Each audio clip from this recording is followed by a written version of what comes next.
Hello again, and welcome back to another episode of the Bible Backdrop Podcast.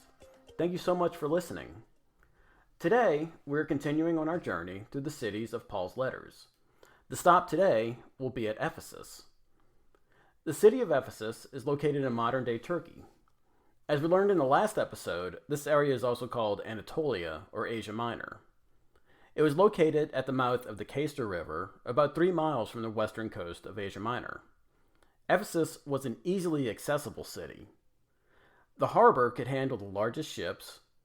It stood at the end of a valley that led into the interior of Asia Minor, and it was connected by highways to the other chief cities of the province. The city stood upon the slopes of 2 hills, Prion and Coressus. This made it difficult to attack. It had an excellent climate and very fertile land. The founding of the city is somewhat shrouded in mystery. Legends say that it was founded by the Amazons, an all-female tribe in Greek mythology. They founded the city after their escape from Heracles, or more commonly known as Hercules. Others say it was founded by Androcles, the last king of Athens, around the 11th century BC. Either way, it was around this time that settlements started to pop up in the area. The city continued to grow as a Greek colony and became quite wealthy. It became a city-state, or polis, much like the other Greek cities, and joined the Ionian League. You may remember the city of Corinth joined the Achaean League.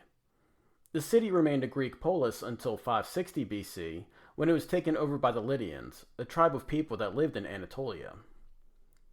In 557 BC, it was taken over by the Persians. From there, the Greeks and Persians disputed the claim to the city. The dispute was settled in 334 BC when Alexander the Great freed the city from the Persians. After his death, his descendant Lysimachus took control of the area that included Ephesus. Lysimachus named it Arsinoe in honor of his second wife. It was at this time that the city was built in the area where Paul would eventually visit and that I described earlier. After the death of Lysimachus, the city was taken over by the Egyptians and then by the Syrians. In 190 BC, it was deeded to Rome by Attalus II, king of Pergamos, and became part of the province of Asia. Ephesus and Pergamos were the 2 powerhouse rival cities of the province. Pergamos was the center of the Roman government and religion, but Ephesus had the better accessibility, was a greater commercial center, and was a location of the Temple of Artemis, one of the 7 wonders of the ancient world. Located a mile outside the city, the Temple of Artemis was certainly a sight to behold. Historically, the temple described in the book of Acts is actually the 3rd temple. The first temple had been built and destroyed, time unknown. The second had been built in the 5th century BC. This temple stayed until 356 BC, when it was burned down by a man who wanted his name to be known. Supposedly, this happened on the very night of Alexander the Great's birth. In 336 BC, Alexander offered to pay for the rebuilding of the temple if his name could be inscribed on it. The Ephesians refused, saying that it would not be right for a god to build a temple to another god. The temple was finished about 100 years later and, like I said earlier, was considered one of the 7 wonders of the ancient world. It was 425 feet long, 220 feet wide, and 60 feet high. It had 127 columns, each about 4 feet in diameter. To put it in perspective, it was 20 yards longer than a football field, including the end zones, and 60 feet wider. The Artemis represented in Ephesus was a bit different than the one you may see from Greece. In Greek mythology, Artemis was the goddess of the hunt, chastity, and the moon. The Ephesian Artemis was more of a fertility goddess, and her statue reflected that. Besides being a place of worship, the temple had other functions. It was also a museum that contained prized works of art and statuary. It also operated as a bank.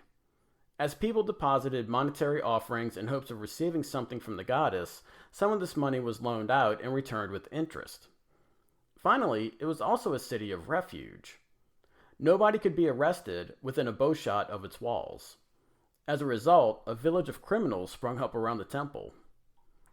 Every year, people from all over would travel to the temple for a multi-day festival called the Artemisia. This usually happened in the March-April time frame and included feasting and Olympic-style games. Later, it became a time for men to look for brides. There were a large number of artisans who created images of the goddess to sell to worshippers. They made a substantial living this way, and, as we will see later, this caused some trouble with the early church. Before looking at the biblical accounts in Acts regarding Ephesus, there are a few more details I want to cover. The population of the city hovered around 250,000 people. It had a large agora, or marketplace, that was 360 feet long on each side. Finally, they had a theater that could hold up to 25,000 people. For a city of this time, Ephesus was quite large and had a lot of amenities. Now, in the book of Acts, we first hear about Ephesus in chapter 18. At the end of his second missionary journey, Paul stops there and only talks in the synagogue. The people ask him to stay, but he leaves to go back to Antioch. However, he promises to return if God wills it. Acts chapter 19 shows him fulfilling this promise and returning to Ephesus. He stays on for 2 years, establishing the church and having astounding success, but not without quite a bit of trouble. First, he meets some of John's disciples and completes what they have been taught by telling them about Jesus. Then he preached in the synagogue first, as was his custom. This lasted for 3 months until some members of the synagogue, quote, were becoming hardened and disobedient, speaking evil of the way before the people, end quote. He left the synagogue and went to the school of Tyrannus. The Bible doesn't mention anything about Tyrannus, but we can speculate a few things. Ephesus, besides being a commercial port, was also a great center of learning. The school could have been a lecture hall where traveling philosophers could come and give lectures and persuasive speeches. A place such as this would have been visited by locals and visitors to the city. As a result, the gospel spread very rapidly throughout the city and the surrounding area. Paul's ministry was astoundingly successful. Acts talks about clothing that Paul had touched was brought to people and they were healed. People who formerly practiced dark and probably demonic magic burned their very expensive scrolls. Understand that this was not a small act. Magic was ingrained in the culture, and the scrolls represented a part of that. To burn these scrolls was to push away a part of the culture. It would be equal to people in the U.S. today burning Bibles in a town square. It also represented economic danger to people who wrote and sold these scrolls. As time goes on, we see that Paul starts to get some pushback from a silversmith named Demetrius.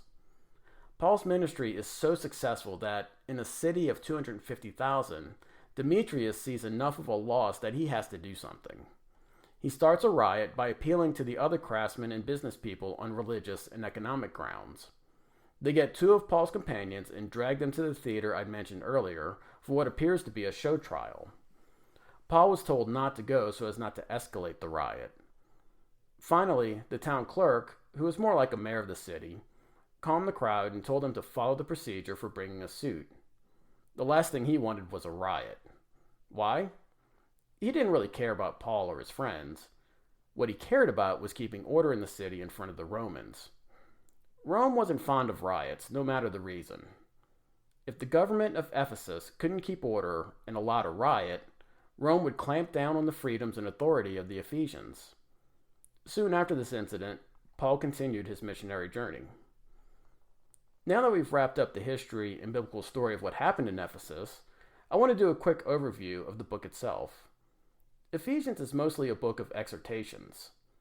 Unlike Galatians or Corinthians, it doesn't deal with a particular problem. In fact, it may have been written to head off any potential problems as were happening in other churches. Many scholars also believe that Ephesians, like Galatians, was meant to be a circular letter intended for multiple churches. Given the spread of the gospel from Ephesus, this is probably a good assumption. On that note, we will close the book on Ephesus. Our next stop in Paul's letters is the city of Philippi. If you're enjoying Bible Backdrop, please subscribe and leave a 5-star rating and review. As I said in the last episode, word of mouth is the best way for the podcast to grow. Please tell a friend about us and get them to subscribe. If you want to get in touch with the show, you can email me at BibleBackdrop@gmail.com. Thank you again for listening, and have a great week.